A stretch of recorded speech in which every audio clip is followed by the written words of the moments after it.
Manuel Martínez, ¿cómo estás? Muy buen día. Buen día, Jesús, gracias.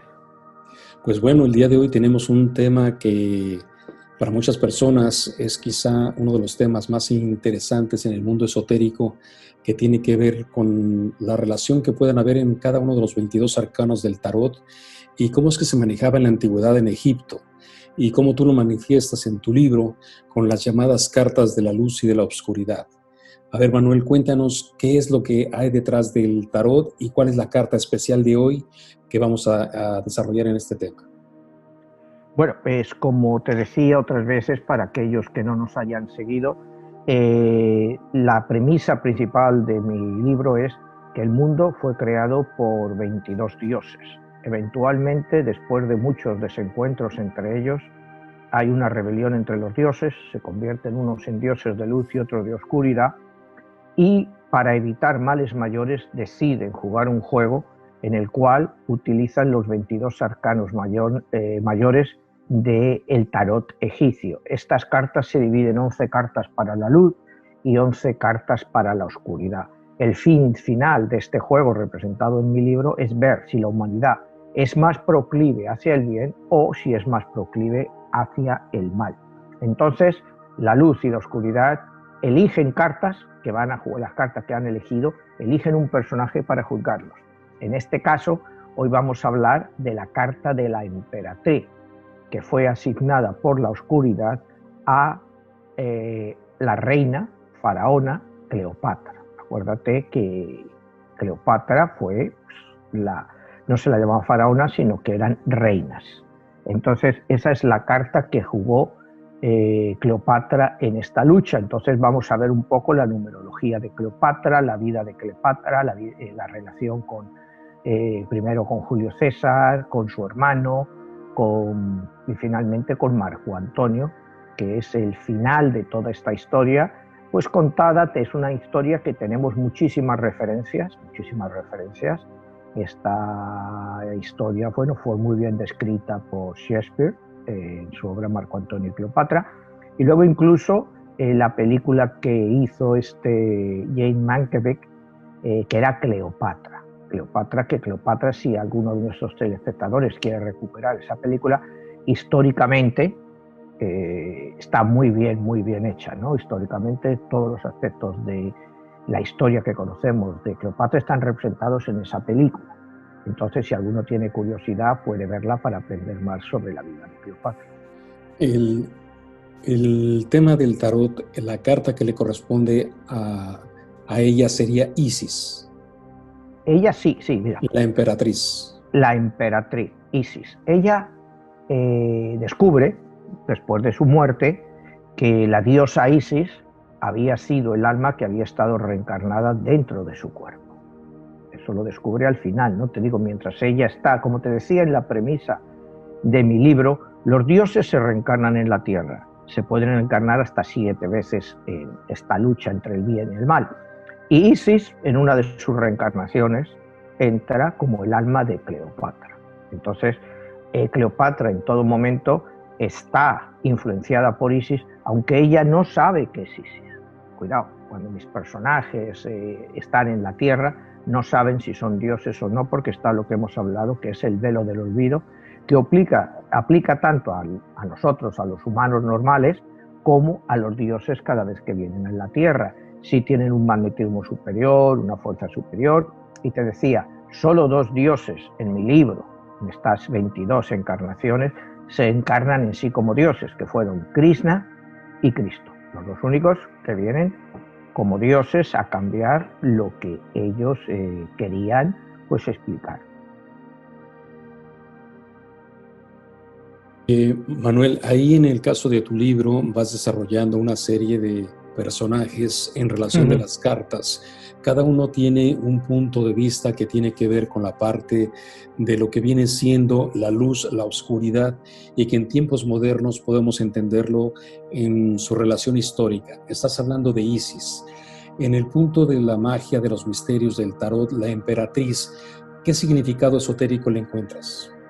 Bueno, el significado esotérico es muy grande, ¿no? O sea, tienes que ver la representación de simple de la corona, el mundo, pero eso, si quieres, al final, cuando explicamos la carta de la emperatriz después de ver la vida de Cleopatra, podemos analizar punto por punto la carta de emperatriz para explicar también la simbología. Es interesante ver que Cleopatra es un personaje en la historia que viene siendo como la culminación del imperio egipcio antiguo, ¿no? Que venían de faraones, que venían todos aquellos personajes y se encuentra ya en relación con el imperio romano y cómo empiezan a transformarse toda esa historia de los misterios antiguos. En la numerología, ¿qué has encontrado? ¿Cuáles son los números que le caracterizan a ella? Y hablas del número 22 como un punto muy importante. Sí, ella, Cleopatra, si quieres, si empezamos a analizar a Cleopatra, para no dilatarnos más, y vemos que la fecha de nacimiento de Cleopatra es el día 20 de mayo, 25, del año 69 a.C. Cuando sumamos todos los números nos da 22. O sea, ya sabemos que Cleopatra de nacimiento ya es un número 22, que está considerado como el más poderoso de todos los números. Esta es la razón por la que yo utilizo ese número en mi libro. Aquellos que poseen un camino de vida número 22 tienen una gran capacidad para aplicar a su vida una tendencia especial, sobre todo basada en forma de conocimiento, y practican una forma de vida que en muchos casos puede ser criticada, pero ellos persiguen la perfección. Perfección, como te digo, puede ser en algunos casos malinterpretada. Cleopatra, como veremos ahora a lo largo de su vida, es una perfeccionista, pero a la vez es una extremista. Ten en cuenta que ella está regida por Tauro. Entonces, los tauros tienden a ser en cierto modo caprichosos, les gusta que se les consientan. Entonces, vamos a ver que Cleopatra tiene todas estas cualidades o estos defectos, o sea, a ella la aplica todo. O sea, al tener este número 22, la aplica todo, tanto lo bueno como lo malo, todas las características positivas como todas las características negativas la aplican a Cleopatra. Cleopatra podríamos decir que es la representación, no sé, de la expresión femenina a su más alto nivel, y teniendo en cuenta la época. Estás hablando del año 69 a.C., cuando ya esta mujer se convierte posteriormente en la mujer más poderosa del mundo, y que eso era lo que ella iba buscando ya desde niña. Entonces, si quieres, empezamos un poco cómo es la vida de Cleopatra desde niña, ¿no? Cleopatra es la hija de Ptolomeo XII y Cleopatra VI. Vamos a hacer un inciso en esto: Ptolomeo XII y Cleopatra VI. En el año 323 a.C., Alejandro Magno muere. Entonces Alejandro Magno divide el imperio que él había conquistado entre sus 5 generales. Al general Ptolomeo le deja Egipto. ¿Qué pasa a partir de entonces? Que por los últimos 300 años todos los faraones egipcios son griegos, no egipcios. Eso es un dato muy importante. Todos son griegos, es decir, origen griego macedonio, como Alejandro. Todos son. Entonces, Cleopatra es griega, no es egipcia. Aunque ella nace en Egipto, ella es griega, porque todos los faraones anteriores, estábamos hablando de su padre Ptolomeo XII, ninguno hablaba el egipcio de la época ni ninguna otra lengua, solo hablaban griego. Entonces, no se comunicaban con el pueblo. Sin embargo, Cleopatra rompe esas normas, porque Cleopatra no solo habla griego como su lengua materna, sino que aprende el egipcio de la época y aprende hasta 8 lenguas más. Habla la lengua de los partos, la lengua de los sirios. Se la dicen que ya llega a hablar hasta 8 idiomas. Es una mujer extremadamente culta y es la primera persona dentro de la realeza de la época que es capaz de comunicarse con su pueblo directamente. Entonces vamos a ver los inicios de Cleopatra. La muerte de su padre Ptolomeo, otro inciso voy a hacer. Todos los faraones egipcios de la era ptolomeica, es decir, de los generales, del general Ptolomeo, cuando empieza a ser el faraón de Egipto, se llaman Ptolomeos. Y casi todas las reinas se les llama Cleopatra. La Cleopatra de la que vamos a hablar es Cleopatra VII y su madre era Cleopatra VI. Y es que normalmente se casaban los hermanos.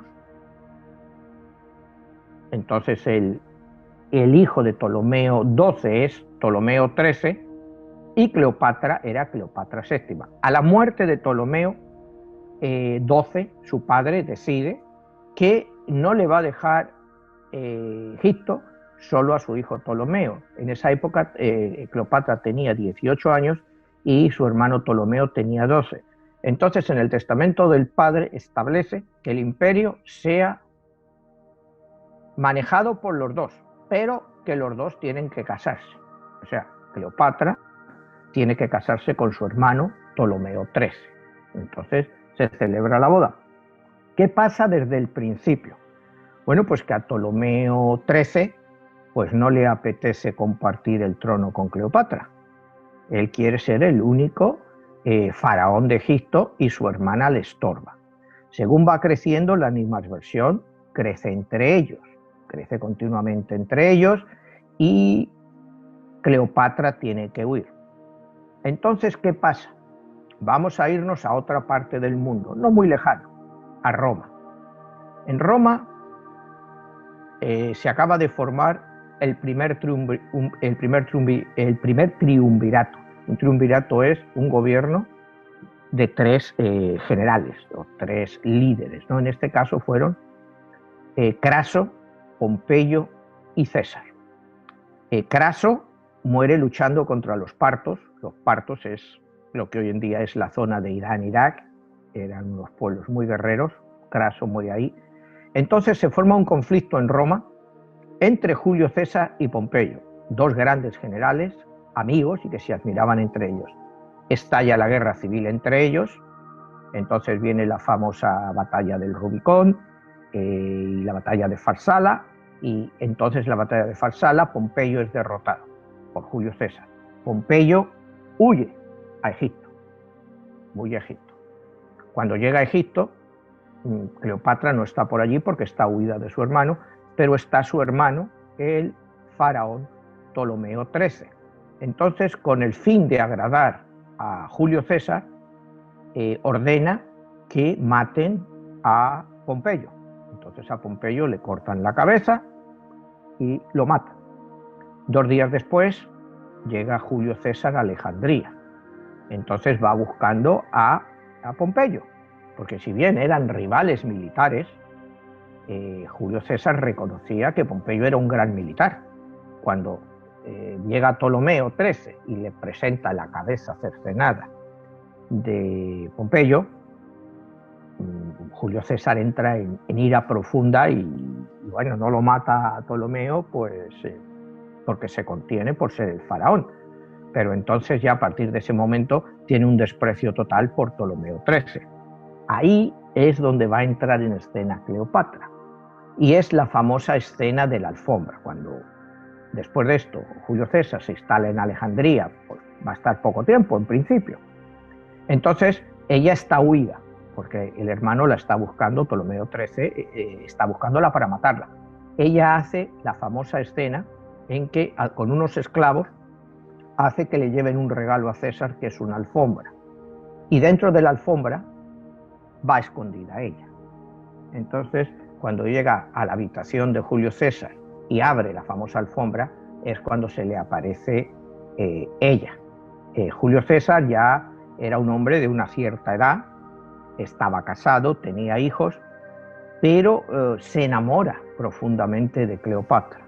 Entonces, Cleopatra utiliza este amor que tiene Julio César por ella, que es un amor real, y entran en guerra contra su hermano Ptolomeo XIII, al cual le derrotan en la famosa batalla del Nilo, en la cual Ptolomeo XIII queda ahogado.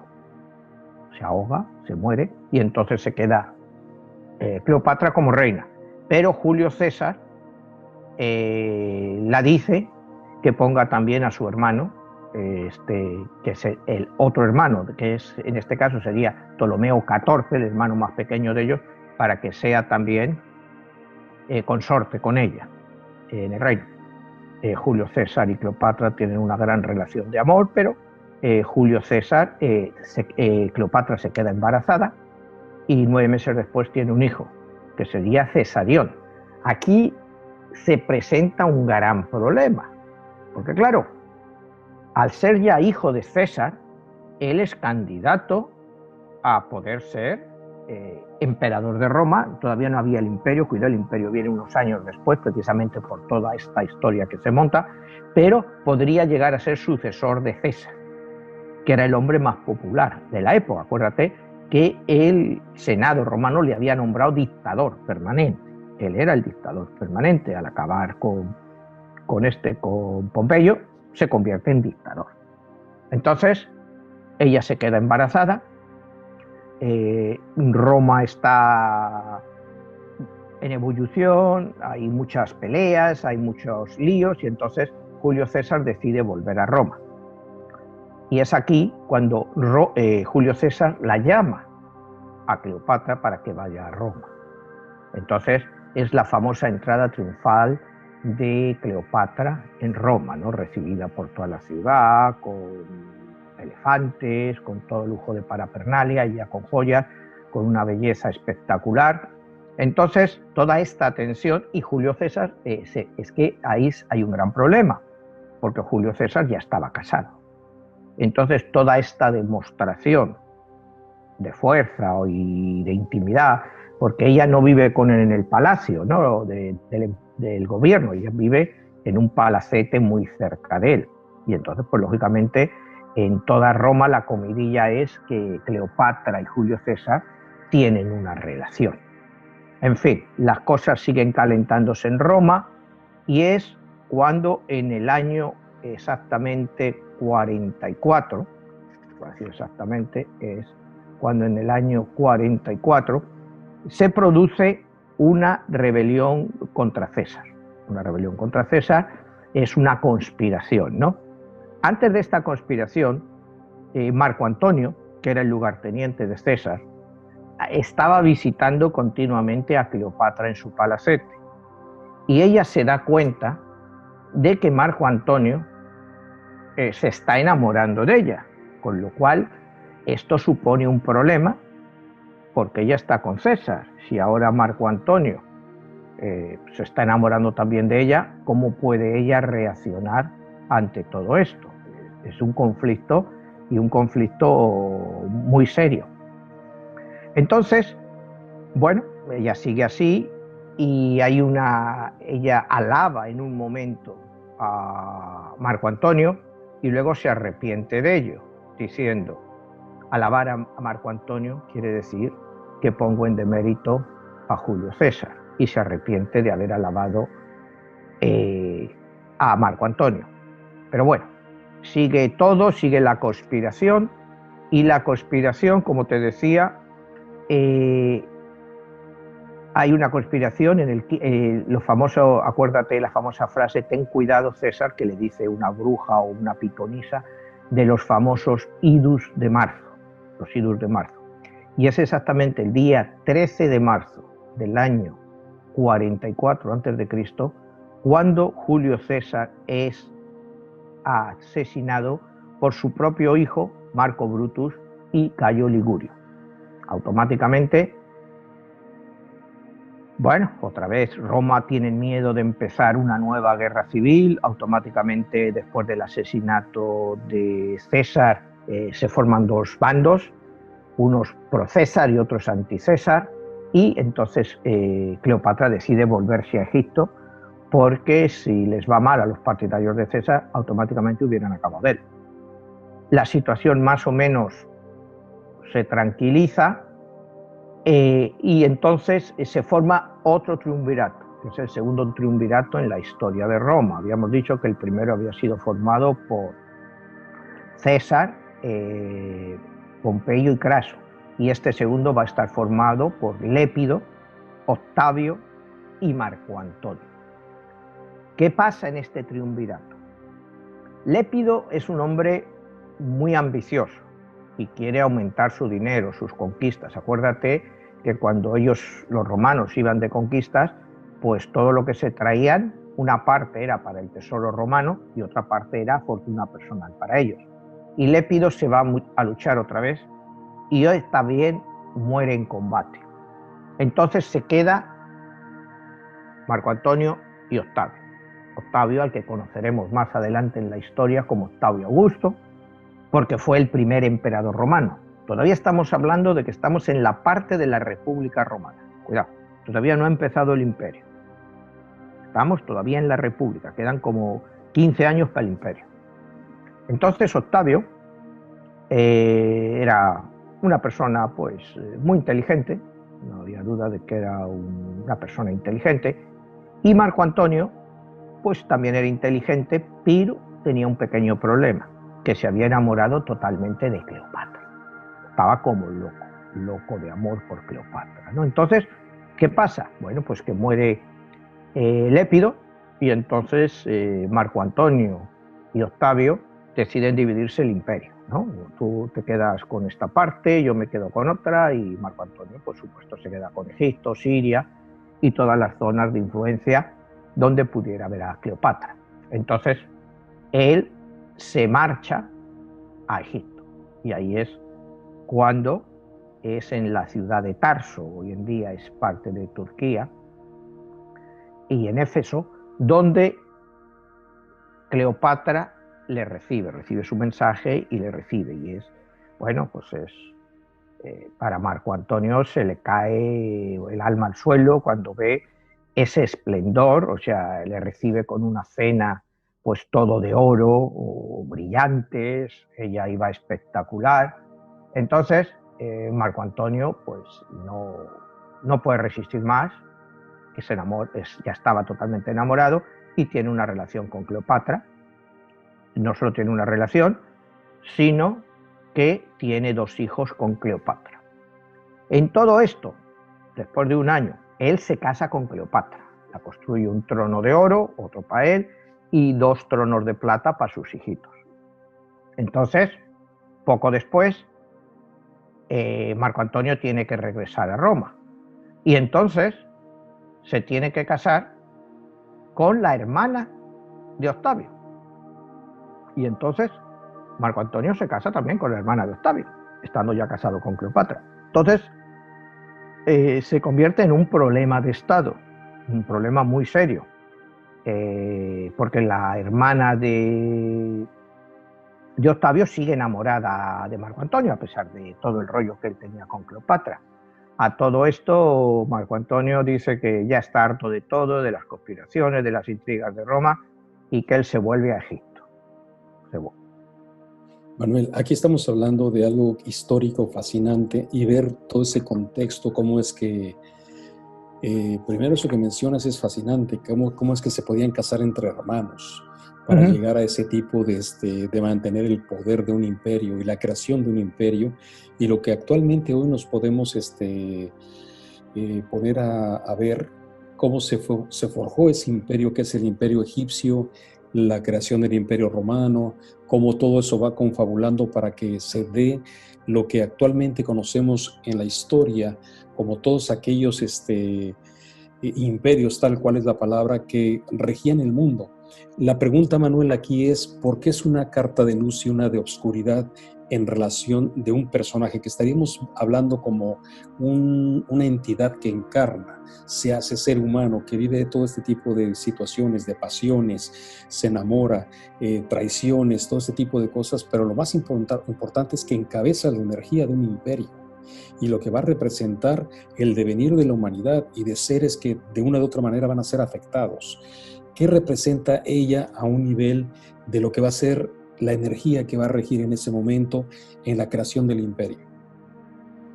Bueno, pues ella es una pieza fundamental en todo eso. Acuérdate que de una forma indirecta, ella es el origen del nacimiento del Imperio Romano. Porque hasta ahora, como te decía, llevaban 400 y pico años de república. a partir de la batalla de Actium, que iremos al final, que es el último acontecimiento de la vida de Cleopatra, ella, bueno,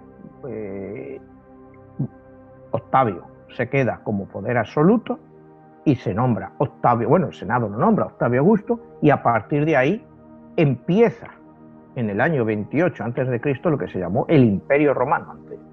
Antes había sido la República y ahora empezamos el Imperio, que dura hasta aproximadamente el año 460 más o menos después de Cristo, que es cuando la caída de Roma por los hunos, por todos los pueblos bárbaros, es el fin del Imperio Romano, y solo se queda la parte del oriente, lo que llamamos Bizancio, que es lo que queda como la última parte del Imperio Romano, y que eso resiste hasta el año 1470 y tantos, con la caída de Constantinopla.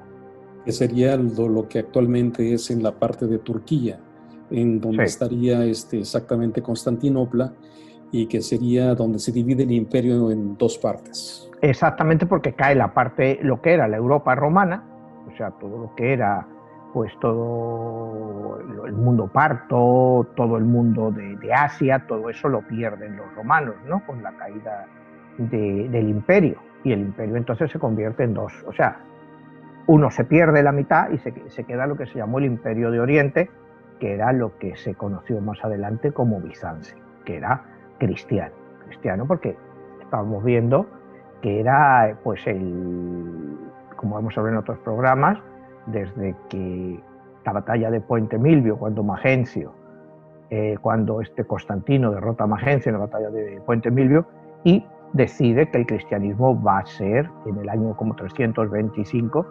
la doctrina oficial de la Iglesia, o sea, de Roma. Estás hablando de Constantino.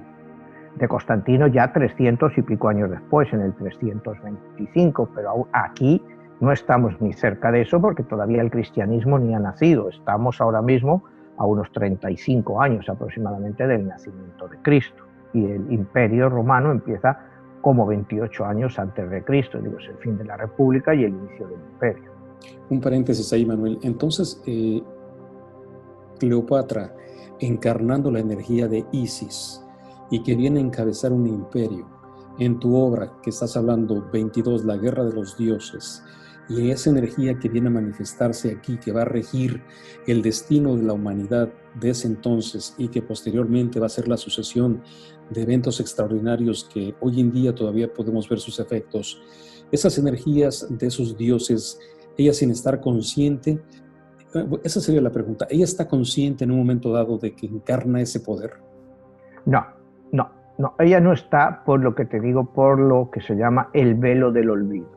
O sea, hay personas que sí están conectadas, tú has oído, con vidas pasadas, y personas que tienen sensaciones, pero normalmente no se tiene sensación de haber vivido antes.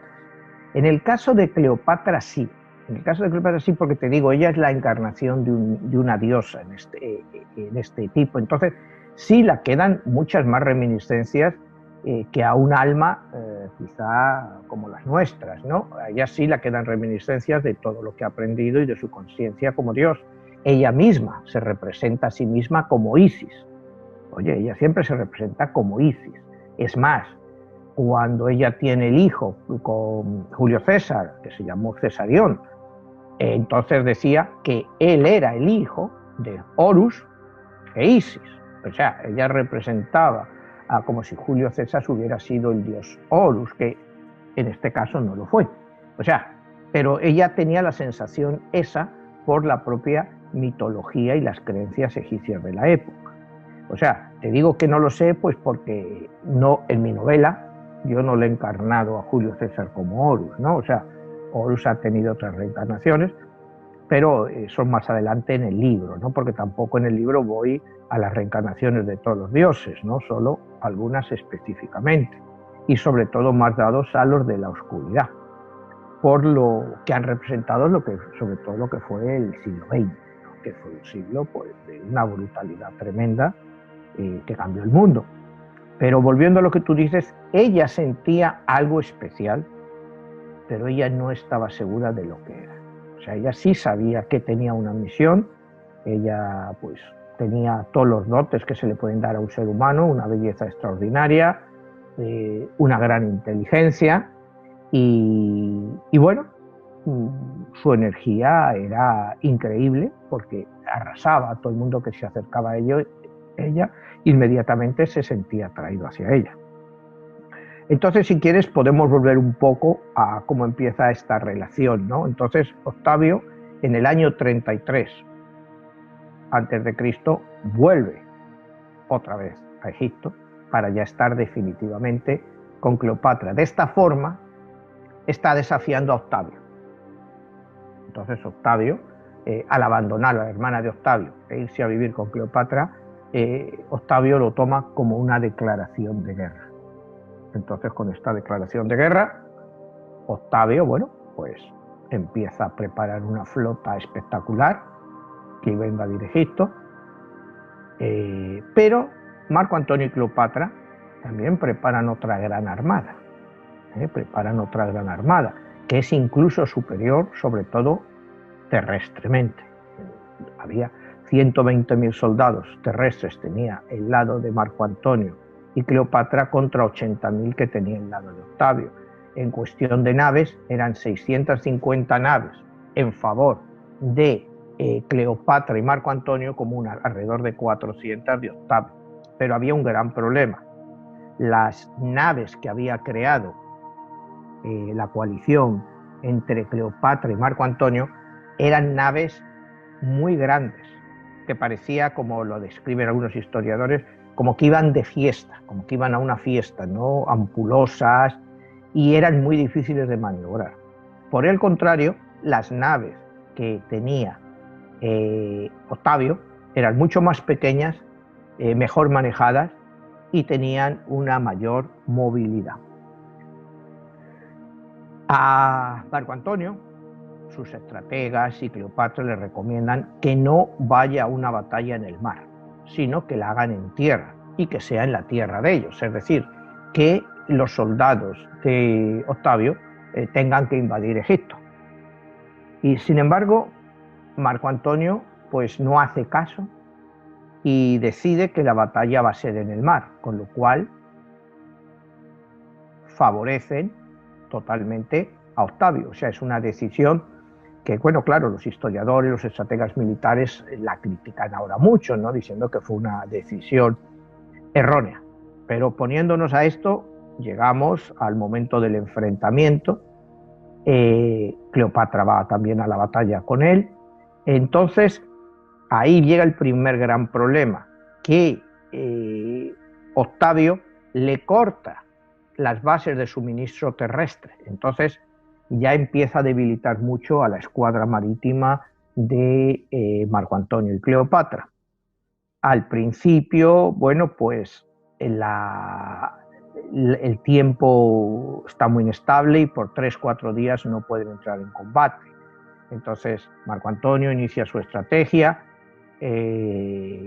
Octavio se la lee y decide no participar en combate ese día, pero por haber sacado las naves, Marco Antonio las ha mandado muy lejos de la costa y va a ser muy difícil que maniobre. Al día siguiente empieza la batalla. Al principio empieza una batalla muy cruenta. Marco Antonio y Cleopatra van perdiendo. Llega el segundo día de la batalla y en medio de esa batalla sucede algo increíble. Cleopatra cree que Marco Antonio ha sido herido o muerto. Entonces ella abandona la batalla. Ella coge sus galeras, sus barcos y se va de vuelta a Egipto.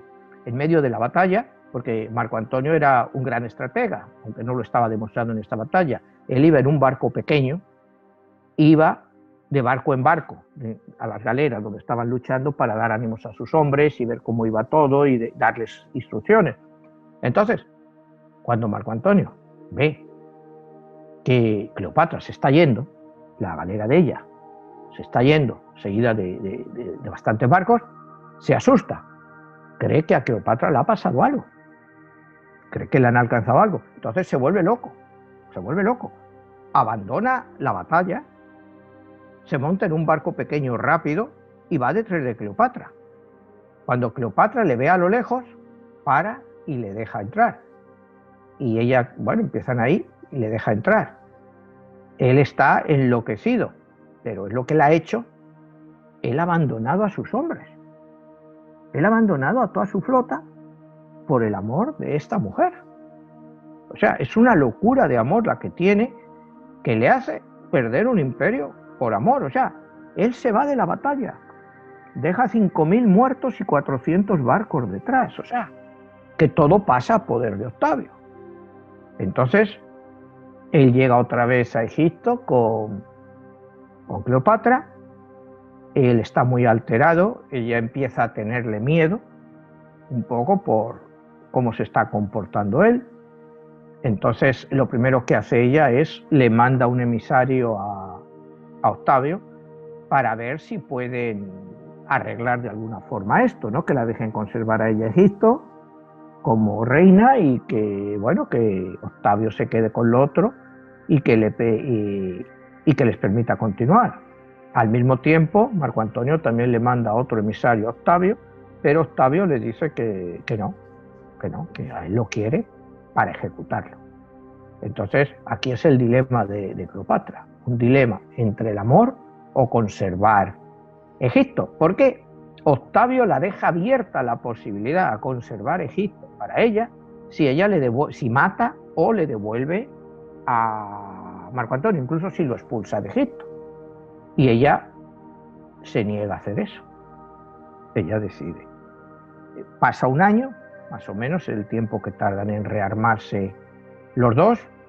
Octavio se dirige hacia Alejandría y en la parte de Alejandría, pues Marco Antonio y Cleopatra pues han conseguido unas fuerzas, tanto terrestres como navales, importantes para hacerle frente. O sea, no le iba a ser fácil a Octavio el cruzar esas líneas, ¿no?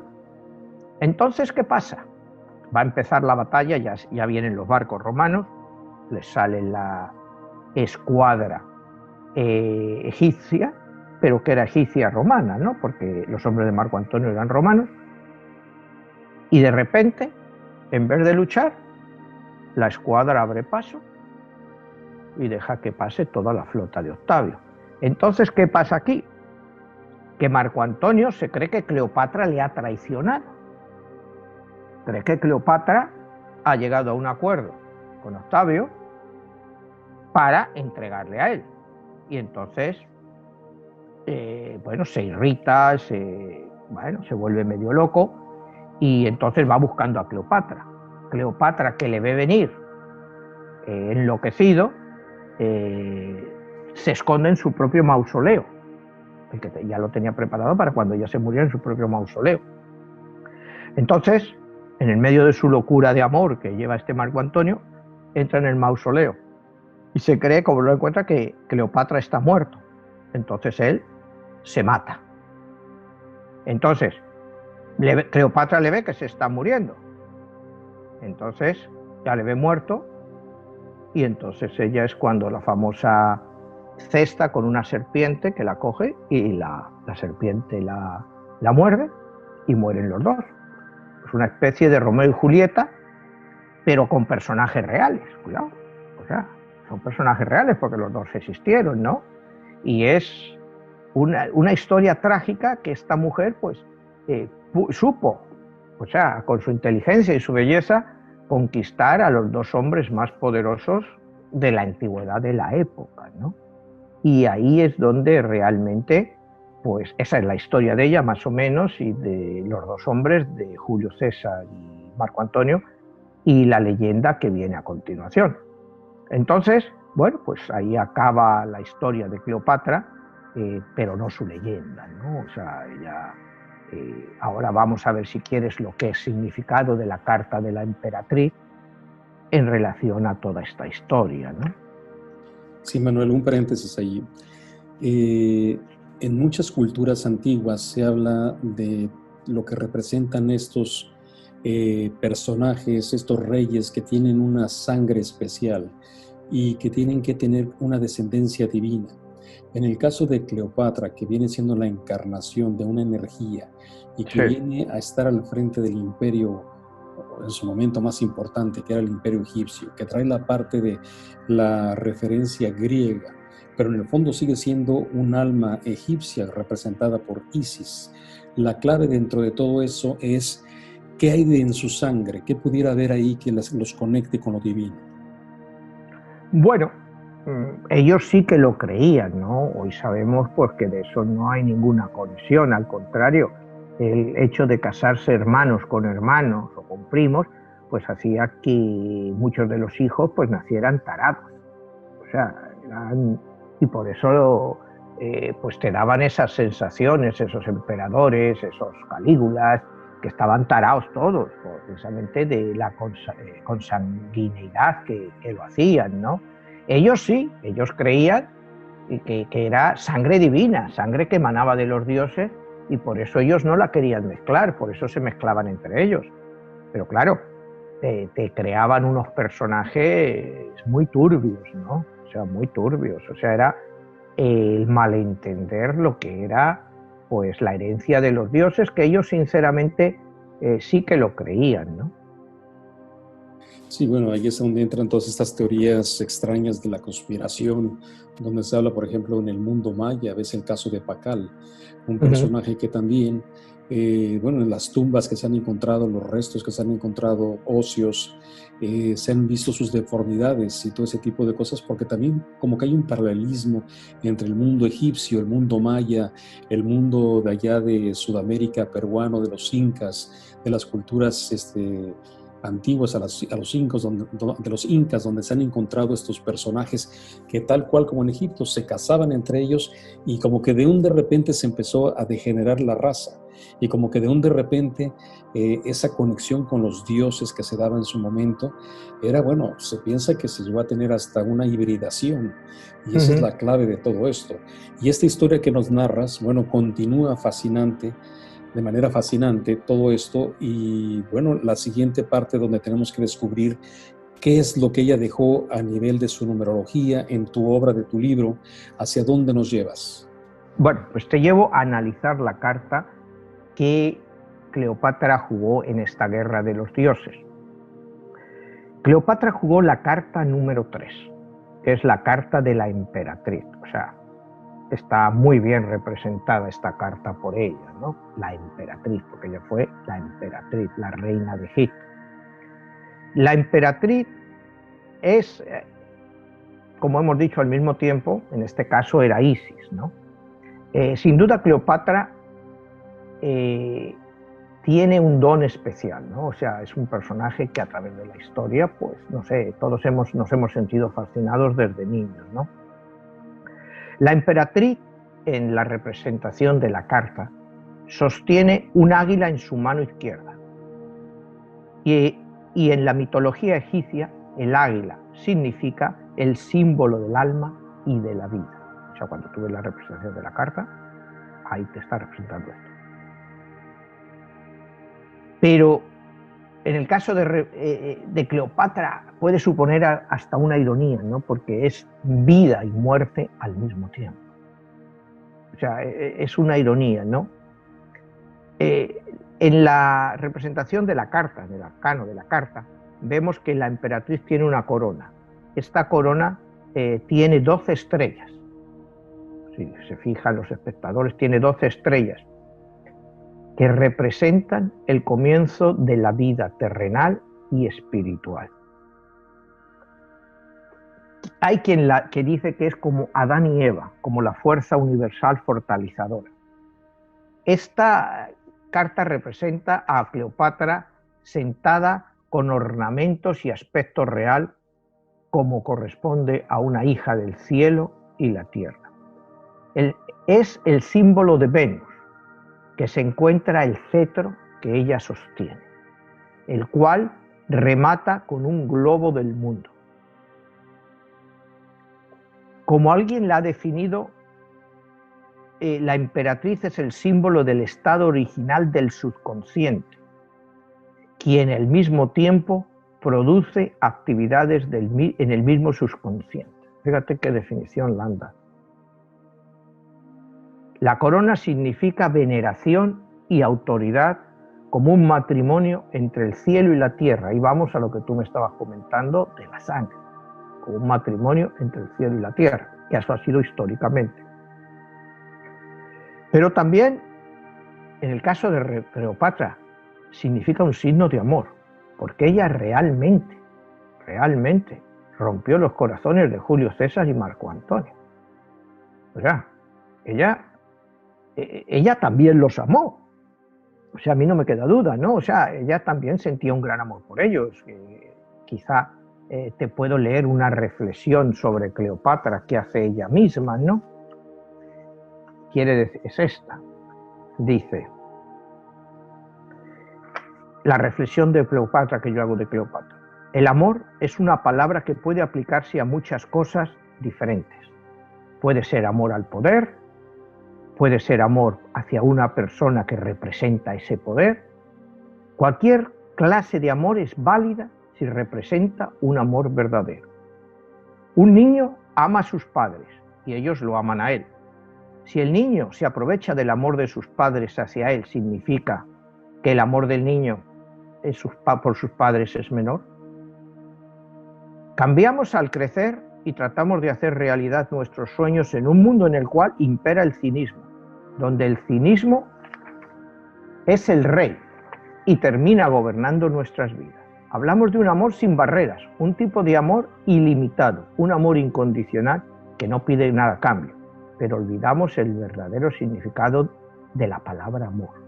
Según Cleopatra, no importa por qué amamos, lo importante es ser capaces de amar. Antes de comenzar este viaje, dice Cleopatra, el amor que nos profesa aquello que nos rodea es algo que puede ser comparativo a una cosa. Pero yo me pregunto, ¿por qué debemos amar a Dios?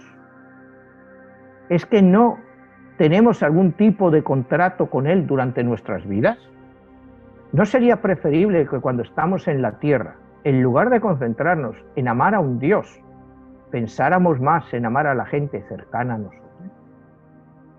¿Qué sucede con nuestros padres o nuestros hijos? Existe una clase de amor que se define como egoísta, pero que no deja de ser amor. Y otra reflexión más que dice ella, si Cleopatra admiraba a Julio César y lo amaba verdaderamente, mi honor no fue cedido, sino que fue conquistado, decía. También es cierto que a cambio de ese amor, Julio César le dio un imperio, pero ¿acaso eso no es amor? O sea, todas estas reflexiones yo creo que son muy interesantes, ¿no? Que se hacen en el libro al analizar la personalidad de Cleopatra y en los momentos de su vida.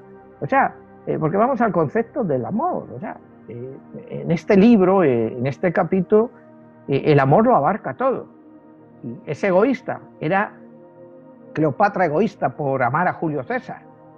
Y Julio César la correspondía con un imperio. Bueno, pues no sé, no parece un mal pago a ese amor, ¿no? Que te regalen un imperio. Entonces, ahí te demuestra que era muy inteligente, o sea, que realmente era muy inteligente. O sea, yo le quiero a Julio César, le quiero de verdad. Si me regala un imperio, ¿lo voy a rechazar? Ya, no tiene mucho sentido, ¿no? Pero Manuel, ahí la pregunta sería qué tanto ya su destino estaba predeterminado para que ella llegase a ser reina, llegara a ser una emperatriz, y que todo lo que tenía que suceder era que se cumpliese ese destino.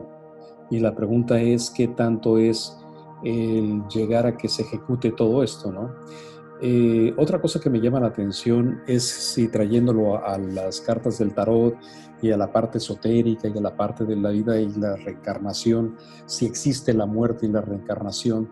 Hoy en día hay personas que se sienten relacionadas a ese tipo de temas tan extraordinarios, ¿no? Hay mujeres que se sienten la reencarnación de Cleopatra. Sí. Pero como bien lo dices tú, han habido varias Cleopatras.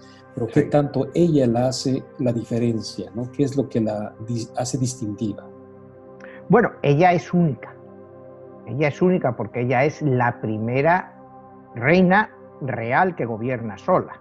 No sé si me entiendes, ella es Cleopatra VII. Las otras 6 Cleopatras habían sido, sí, reinas consortes con un Ptolomeo, que era normalmente su hermano o su primo, con el cual se habían casado. Esta Cleopatra VII tiene poder real, tiene poder de decisión, tanto sobre su pueblo, por la gente que la rodea. La Cleopatra esta que tú me decías que hay, cuando tú hablas de reencarnación, sí, yo he conocido a bastantes mujeres que me han dicho que tienen sensaciones de haber sido Cleopatra en otra vida. Y para eso yo no digo que no sea cierto, cuidado, porque acuérdate de la premisa de mi libro anterior, y también de este, lo vuelvo a repetir. Cuando nos vamos a la cábala judía, te dicen que Dios originariamente creó 600.000 almas. Y estas almas, bueno, poco a poco pues se han ido multiplicando. Según mi libro, estas almas se han multiplicado por lo menos 10.000 veces y pueden llegar hasta 15.000, con lo cual nos daría una población máxima de entre 6.000 y 9.000 millones de personas en la Tierra, estando todo el mundo alrededor con todas las almas originales. Dentro de cada alma original, si hay 10.000, 15.000, ponte 10.000, el alma de Cleopatra, dividida, podría haber estado hasta en 10.000 personas. Esa misma sensación. Entonces, esas personas que sienten que han podido ser Cleopatra o algo, pues es posible, es como un remanente de lo que fue, ¿no? Acuérdate que una de las bases de mis libros es por qué el ser humano, o el sapiens, porque esto de ser humano, yo lo he repetido muchas veces, no sé quién nos llama humano, ¿no? Es una cuestión, y lo de sapiens, hombre sabio, tampoco me acaba de convencer, pero bueno, para definirnos de alguna forma, ¿por qué el ser humano cada vez está más alejado de Dios? Y yo te pongo en mis libros, te pongo un ejemplo. Digo, mira, imagínate que tú tienes una tienda de hamburguesería, no sé, una hamburguesería, Pato Chicken, o como quieras llamarla. Te va bien y empiezas a ampliarte. Primero, tienes 10 tiendas. Ya tú no tienes el mismo control sobre esas 10 tiendas, o sea, tu control original no es el mismo. Esas 10 tiendas te van bien, las conviertes en 100. Cuidado. Como tú manejabas el primer negocio, cada vez te alejas más de él. Pero esas 100 las acabas convirtiendo en 1.000 y después en 10.000. Y eso es lo que yo hablo de nuestra esencia con los dioses o con los dioses. Hubo unas almas originarias creadas por los propios dioses, como digo en mi libro, pero que cada vez se han alejado más de Dios por la propia expansión. Entonces, esa esencia divina cada vez se ha ido perdiendo más. Y es por lo que los llamados seres humanos, pues cada vez estamos más alejados de esa divinidad. Y es por la propia extensión y acumulación de vidas y de esas almas. Entonces, esa es mi explicación a este alejamiento que tienes, porque hoy en día, pues yo creo que la mayoría de la gente, bueno, sí creen en Dios, pero lo que es hablar de ese concepto de divinidad, pues se entiende de maneras muy, muy diferentes. No es lo mismo hablar del Dios de los cristianos que hablar de los dioses hindús, o a ti te encanta el budismo, o lo que es el budismo, o sea, son conceptos muy diferentes y sin embargo todos pueden provenir de la misma alma original, porque yo sigo creyendo que en nuestras vidas tenemos 10.000 almas que son de un alma original como la nuestra, y las vidas que vivimos solo nos interrelacionamos con ellos y no lo sabemos, sentirnos atraídos. Por ejemplo, tú y yo, tú ahora estás aquí de periodista entrevistándome, pues posiblemente seamos parte de ese alma original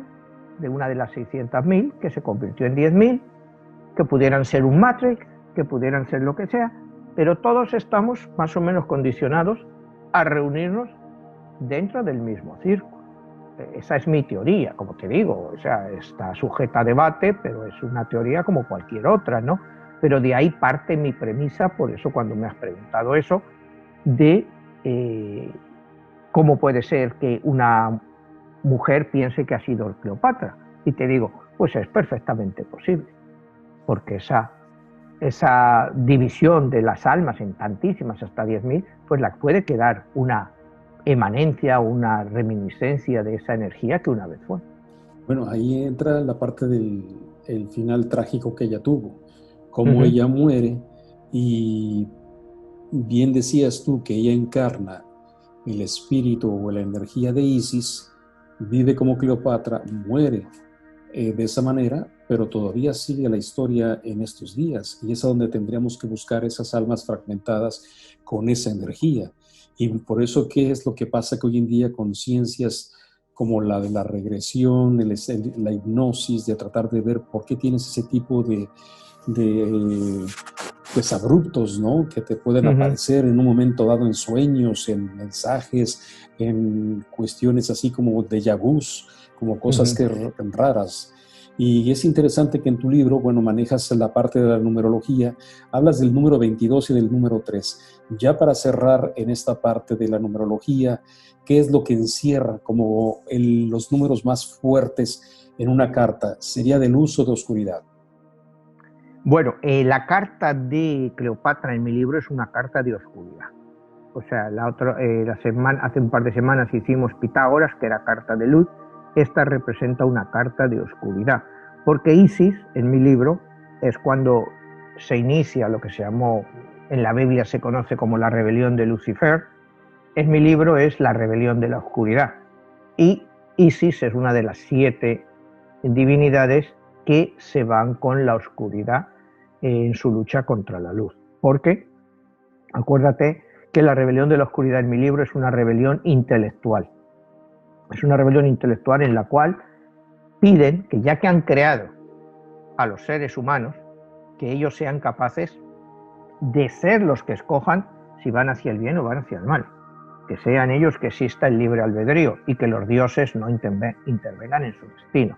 Como nosotros sabemos, bueno, pues hay infinidad de historias, de filosofías que dicen que los dioses están siempre en nuestro camino, y hay otros, como por ejemplo, pues que te dicen que sí, los dioses nos crearon, nos dejaron ahí y se olvidaron de nosotros. Que yo es la teoría que más me creo, ¿no? Que sí, nosotros podemos ser una creación de un dios, varios dioses, energías, pero que los dioses pues no intervienen. O sea, realmente los dioses somos nosotros, somos los soldados de los dioses en la guerra que viven esos mismos dioses. Por eso el libro se llama 22, la guerra de los dioses. Lo único que vivimos aquí es una guerra entre dioses, y unas veces unos dioses son más poderosos que otros a lo largo de la historia que conocemos, y cuando esos dioses se imponen, pues imponen su criterio al resto del mundo, ¿no? Y entonces socavan a los otros dioses. Pues muy bien, Manuel, ha sido un viaje histórico maravilloso, impresionante, para todos aquellos que quieran adentrarse más en ese mundo espectacular de la historia. Pues nada, ahí están tus libros. En este caso, bueno, estamos hablando de 22, la guerra de los dioses, que ya lo pueden conseguir en español y que está en Amazon, ¿verdad? Sí, en Amazon lo pueden encontrar, y en Smartwatch también. Perfecto, Manuel. Y bueno, entonces nada más para redondear rápidamente, en tu libro vamos a encontrar personajes que encarnan la luz y la oscuridad. Exactamente, vas a encontrar 11 cartas de luz y 11 cartas de oscuridad. Y nosotros pues aquí los vamos a ir repasando. La semana que viene, si quieres, vamos a entrar en otros temas del libro, como son las sociedades secretas, para empezar también a darte una idea general, que el libro pues sí es histórico en muchos aspectos, como todo esto, pero también es la situación actual en el mundo y muchas de las cosas que pasan a través de un grupo que se llama SCAM, y que pues ya lo iremos viendo cómo funciona este grupo. Muy bien, Manuel. Y bueno, también queda abierta la invitación para desarrollar este tema de la reencarnación en las vidas pasadas. Tenemos algunos invitados también especialistas. Tú, de hecho, tuviste la oportunidad de tener esas experiencias con el escritor muy conocido, Weiss. Brian Weiss, sí. Brian Weiss, a donde, bueno, tú ahí tienes una experiencia propia de tus vivencias, que bueno, será conveniente que en su momento también, si gustas, nos las puedes compartir. De acuerdo, Jesús, lo hacemos así. Pues muchas gracias, Manuel, y pues estamos aquí, nos vemos para la próxima. Nos vemos, gracias, Jesús.